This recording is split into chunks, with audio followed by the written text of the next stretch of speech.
আসসালামু আলাইকুম। আপনাদের সবাইকে স্বাগত জানাচ্ছি এখনকার আন্তর্জাতিক সংবাদে। শুরুতেই সংবাদ শিরোনাম। ঢাকা ৮ আসনের ভোট পুনর্গণনার দাবি নাসির উদ্দিন পাটোয়ারীর। নির্বাচনে বিএনপি ৪৯.৯৭ ও জামায়াত ৩২% ভোট পেয়েছে। হাদি হত্যা মামলায় সপ্তমবারের মতো পেছাল তদন্ত প্রতিবেদন দাখিল। পুরো রমজান মাসে হাই স্কুল বন্ধ রাখতে হাইকোর্টের নির্দেশ। এতক্ষণ শুনছিলেন সংবাদ শিরোনাম, এখন বিস্তারিত। ত্রয়োদশ জাতীয় সংসদ নির্বাচনে ভোট কারচুপি ও বিভিন্ন অনিয়ম সংঘটিত হয়েছে এমন অভিযোগ তুলে ঢাকা ৮ আসনের ফলাফল পুনর্গণনার দাবি জানিয়ে নির্বাচন কমিশনে ইসিতে আনুষ্ঠানিক আবেদন করেছেন ১১ দলীয় ঐক্যের জাতীয় নাগরিক পার্টির এনসিপির মনোনীত প্রার্থী নাসির উদ্দিন পাটোয়ারী। শনিবার ১৪ ফেব্রুয়ারি প্রধান নির্বাচন কমিশনার সিইসি বরাবর এ আবেদন করেন তিনি। অভিযোগপত্রে নাসির উদ্দিন জানান, গত ১২ ফেব্রুয়ারি অনুষ্ঠিত নির্বাচনে তিনি শাপলা কলি প্রতীক নিয়ে প্রতিদ্বন্দ্বিতা করেন। একই আসনে বিএনপির ধানের শীষ প্রতীকের প্রার্থী মির্জা আব্বাস উদ্দিন আহমেদ ও তার নেতাকর্মী, এজেন্ট এবং পরিবারের সদস্যদের মাধ্যমে ব্যাপক ভোট কারচুপি ও অনিয়ম সংঘটিত হয়েছে। নাসির উদ্দিনের অভিযোগ, ভোট গ্রহণ ও গণনার সময় প্রভাব বিস্তার, ফল আটকে রাখা, বাতিল করা ভোট গণনাভুক্ত করা এবং বিভিন্ন কেন্দ্রে অনিয়মের ঘটনা ঘটে। তিনি দাবি করেন, সংশ্লিষ্ট কেন্দ্রের প্রিজাইডিং অফিসার ও রিটার্নিং অফিসারও এসব অনিয়মে জড়িয়ে পড়েন এবং প্রকৃত ফল উপেক্ষা করে ধানের শীষের প্রার্থীকে বিজয়ী ঘোষণা করা হয়। তিনি উল্লেখ করেন, ১৯৭২ সালের গণপ্রতিনিধিত্ব আদেশ এবং ২০০৮ সালের নির্বাচন পরিচালনা বিধিমালা সহ প্রযোজ্য নির্বাচন আইন লঙ্ঘন করে ফল ঘোষণা করা হয়েছে। এ পরিপ্রেক্ষিতে তিনি পূর্ণাঙ্গ তদন্ত, দায়ী কর্মকর্তা ও সংশ্লিষ্ট ব্যক্তিদের বিরুদ্ধে বিভাগীয় ও আইনানুগ ব্যবস্থা গ্রহণের আহ্বান জানান।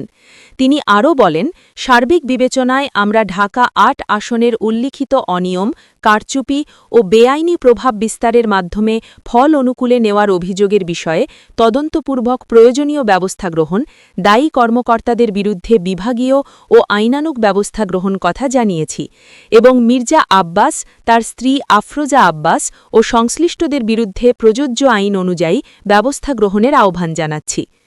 আবেদনে আরও বলা হয়, আমরা ঢাকা ৮ আসনে ভোট পুনর্গণনার দাবি জানাচ্ছি এবং আইনানুগভাবে বাতিল ঘোষিত ভোট পুনর্বিবেচনা করে নতুন করে ফল প্রকাশের অনুরোধ করছি। পুনর্গণনা সম্পন্ন না হওয়া পর্যন্ত ঢাকা ৮ আসনের শপথ অনুষ্ঠান আয়োজন থেকে বিরত থাকার জন্য নির্বাচন কমিশনের প্রতি আহ্বান জানাচ্ছি এবং আইনানুগ কর্তব্য পালনের মাধ্যমে কমিশনকে নিরপেক্ষতা বজায় রাখার অনুরোধ জানাচ্ছি। অভিযোগপত্রে নাসির উদ্দিন পাটোয়ারী ঢাকা ৮ আসনের ১১টি কেন্দ্রের বিভিন্ন অনিয়ম তুলে ধরেন। ত্রয়োদশ জাতীয় সংসদ নির্বাচনে জনমতের এক বড় প্রতিফলন দেখা গেছে। নির্বাচন কমিশনের দেওয়া তথ্য মতে এই নির্বাচনে বাংলাদেশ জাতীয়তাবাদী দল বিএনপি এককভাবে পেয়েছে ৪৯.৯৭% ভোট এবং বাংলাদেশ জামায়াতে ইসলামী লাভ করেছে ৩১.৭৬% ভোট, অর্থাৎ দেশের মোট ভোটারের বিশাল একটি অংশ এই দুই দলের ওপর আস্থা রেখেছেন। রোববার ১৫ ফেব্রুয়ারি নির্বাচন কমিশনের জনসংযোগ শাখা থেকে প্রাপ্ত পরিসংখ্যানে এই চিত্র উঠে এসেছে। ভোটের এই সমীকরণে ইতোমধ্যেই ২১২টি আসন নিয়ে সরকার গঠনের চূড়ান্ত প্রস্তুতি সম্পন্ন করেছে বিএনপি নেতৃত্বাধীন জোট। অন্যদিকে ১১ দলীয় জোট ৭৭টি আসন নিয়ে বিরোধী অবস্থানে থাকছে। নির্বাচনী আনুষ্ঠানিকতা শেষে এখন অপেক্ষার পালা শপথ গ্রহণের। আগামী ১৭ ফেব্রুয়ারি মঙ্গলবার সকালে প্রধান নির্বাচন কমিশনের এএম নাসির উদ্দিন নবনির্বাচিত সংসদ সদস্যদের শপথ বাক্য পাঠ করাবেন। এরপর বিকেলেই শুরু হবে নতুন মন্ত্রিসভার যাত্রা। জাতীয় সংসদের দক্ষিণ প্লাজায় প্রধানমন্ত্রী ও মন্ত্রিসভার সদস্যদের শপথ পাঠ করাবেন রাষ্ট্রপতি মোহাম্মদ শাহাবুদ্দিন। গত বৃহস্পতিবার অনুষ্ঠিত এই ঐতিহাসিক নির্বাচনে বিজয়ী প্রার্থীদের নাম ও তথ্যাদি সম্বলিত গেজেট গত শুক্রবার রাতেই প্রকাশ করেছে কমিশন। দেশের রাজনৈতিক পট পরিবর্তনে এই জনরায় এক নতুন অধ্যায়ের সূচনা করতে যাচ্ছে। ইনকেলাব মঞ্চের প্রয়াত মুখপাত্র এবং ত্রয়োদশ জাতীয় সংসদ নির্বাচনে ঢাকা ৮ আসনের স্বতন্ত্র প্রার্থী শরীফ ওসমান হাদি হত্যা মামলার তদন্ত প্রতিবেদন দাখিলের তারিখ সপ্তমবারের মতো পিছিয়েছে। আজ রোববার ১৫ ফেব্রুয়ারি মামলার তদন্ত কর্মকর্তা সিআইডি পুলিশের সহকারী পুলিশ সুপার আব্দুর কাদির ভূঁইয়া প্রতিবেদন জমা দিতে ব্যর্থ হওয়ায় ঢাকার অতিরিক্ত চিফ মেট্রোপলিটন ম্যাজিস্ট্রেট জসিতা ইসলামের আদালত আগামী ১৯ ফেব্রুয়ারি নতুন দিন ধার্য করেন। এর আগে গত ৯ ফেব্রুয়ারি ষষ্ঠবারের মতো সময় বাড়ানো হয়েছিল। মামলার এই দীর্ঘসূত্রতায় বিচার প্রক্রিয়া নিয়ে উদ্বেগ বাড়ছে সংশ্লিষ্ট মহলে। নারাজি ও সিআইডির তদন্তভার। গত ৬ জানুয়ারি ডিবি পুলিশ সাবেক ওয়ার্ড কাউন্সিলর তাইজুল ইসলাম চৌধুরী বাপ্পি ও সাবেক ছাত্রলীগ কর্মী ফয়সাল করিম মাসুদ সহ ১৭ জনের বিরুদ্ধে একটি অভিযোগপত্র জমা দিয়েছিল। তবে ডিবির সেই তদন্ত প্রতিবেদনে অসন্তোষ প্রকাশ করে মামলার বাদী ও ইনকিলাব মঞ্চের সদস্য সচিব আবদুল্লাহ আল জাবের আদালতে নারাজি পিটিশন দাখিল করেন। বাদীর আপত্তির প্রেক্ষিতে আদালত মামলাটি অধিকতর তদন্তের জন্য অপরাধ তদন্ত বিভাগ বা সিআইডিকে নির্দেশ দেন। ঘটনার প্রেক্ষাপট। গত ১২ ডিসেম্বর রাজধানীর বিজয়নগর এলাকায় নির্বাচনী গণসংযোগের সময় চলন্ত মোটরসাইকেল থেকে শরীফ ওসমান হাদিকে লক্ষ্য করে গুলি ছোড়া হয়। গুরুতর আহত অবস্থায় প্রথমে ঢাকা মেডিকেল ও পরে এভার কেয়ারে হাসপাতালে তাকে চিকিৎসা দেওয়া হয়। উন্নত চিকিৎসার জন্য সিঙ্গাপুরে নেওয়া হলেও ১৮ ডিসেম্বর সেখানে চিকিৎসাধীন অবস্থায় তার মৃত্যু হয়। রাজনৈতিক প্রতিহিংসার অভিযোগ। ডিবি পুলিশের প্রাথমিক তদন্তে উল্লেখ করা হয়েছিল, রাজনৈতিক প্রতিহিংসা এবং আসন্ন নির্বাচনকে বাধাগ্রস্ত করে ভোটারদের মধ্যে আতঙ্ক সৃষ্টির উদ্দেশ্যেই এই হত্যাকাণ্ড ঘটানো হয়েছে। অভিযুক্তদের মধ্যে মূল ঘাতক ফয়সাল করিম মাসুদ সহ ৫ জন বর্তমানে পলাতক রয়েছেন।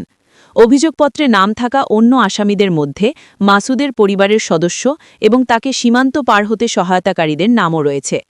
জুলাই অভ্যুত্থান ও পরবর্তী রাজনৈতিক প্রেক্ষাপটে অত্যন্ত আলোচিত ব্যক্তিত্ব ছিলেন শরীফ ওসমান হাদি। তার হত্যাকাণ্ডের তদন্ত বারবার পিছিয়ে যাওয়ায় ক্ষোভ প্রকাশ করেছে তার সংগঠন ও শুভাকাঙ্ক্ষীরা। এখন সবার নজর আগামী ১৯ ফেব্রুয়ারির দিকে, যেদিন সিআইডি তাদের তদন্ত প্রতিবেদন জমা দেওয়ার কথা রয়েছে। রমজান মাসে মাধ্যমিক ও নিম্ন মাধ্যমিক স্কুল বন্ধ রাখতে হাইকোর্ট নির্দেশ দিয়েছে। এর ফলে রমজানের সকল মাধ্যমিক ও নিম্ন মাধ্যমিক স্কুল ৮ মার্চের পরিবর্তে ১৮ ফেব্রুয়ারি থেকেই বন্ধ থাকবে। রমজানের শুরু থেকেই শিক্ষার্থীদের ছুটি নিশ্চিত করতেই এই আদেশ দেওয়া হয়েছে। এর আগে ত্রয়োদশ জাতীয় সংসদ নির্বাচন ও ধারাবাহিক ধর্মীয় ছুটির কারণে টানা ৫ দিন বন্ধ থাকার পর আগামীকাল সোমবার খুলছে স্কুল, কলেজ, মাদ্রাসা সহ দেশের শিক্ষা প্রতিষ্ঠান। নির্বাচন উপলক্ষে ১১ ও ১২ ফেব্রুয়ারি সব শিক্ষা প্রতিষ্ঠান বন্ধ ছিল। এরপর ১৩ ও ১৪ ফেব্রুয়ারি শুক্র ও শনিবার সাপ্তাহিক ছুটি পড়ে। আজ রবিবার শ্রী শ্রী শিবরাত্রি ব্রত উপলক্ষে স্কুল কলেজের ছুটির তালিকা অনুযায়ী শ্রেণী কার্যক্রম বন্ধ রয়েছে। ফলে আজ পর্যন্ত টানা ৫ দিন বন্ধ ছিল সব শিক্ষা প্রতিষ্ঠান। এর আগে ফেব্রুয়ারির শুরুতেই মাঘী পূর্ণিমা উপলক্ষে শ্রেণী কার্যক্রম বন্ধ ছিল। ৪ ফেব্রুয়ারি পবিত্র শবে বরাতেও ছুটি ছিল। স্কুলের বার্ষিক ছুটির তালিকা বিশ্লেষণে দেখা গেছে, চলতি বছরে শিক্ষা প্রতিষ্ঠানে মোট ৬৪ দিন ছুটি রয়েছে। এর মধ্যে ৮ মার্চ থেকে পবিত্র রমজান শুরু হয়ে ঈদ উল ফিতর, জুমাতুল বিদা, স্বাধীনতা দিবস সহ কয়েকটি ছুটি মিলিয়ে টানা ১৯ দিন স্কুল বন্ধ থাকার কথা ছিল। তবে হাইকোর্টের নির্দেশে মাধ্যমিক ও নিম্ন মাধ্যমিক পর্যায়ে এই ছুটি শুরু হচ্ছে ১৮ ফেব্রুয়ারি থেকেই। দীর্ঘ এই বিরতির পর আগামী ২৯ মার্চ থেকে আবার শিক্ষা কার্যক্রম শুরু হবে। এছাড়া পবিত্র ঈদ উল আজহা ও গ্রীষ্মকালীন ছুটি মিলিয়ে টানা ১২ দিনের বিরতি থাকবে। এই ছুটি চলবে ২৪ মে থেকে ৪ জুন পর্যন্ত। এর মধ্যে সাপ্তাহিক ছুটিও অন্তর্ভুক্ত রয়েছে। দুর্গাপূজায় এবার ৫ দিনের ছুটি নির্ধারণ করা হয়েছে। পাশাপাশি লক্ষ্মী পূজায় ১ দিন, প্রবারণা পূর্ণিমায় ১ দিন এবং ফাতেহা-ই-ইয়াজদহমে ১ দিন ছুটি থাকবে। এবারও প্রতিষ্ঠান প্রধানের হাতে সংরক্ষিত ২ দিন ছুটি রাখা হয়েছে।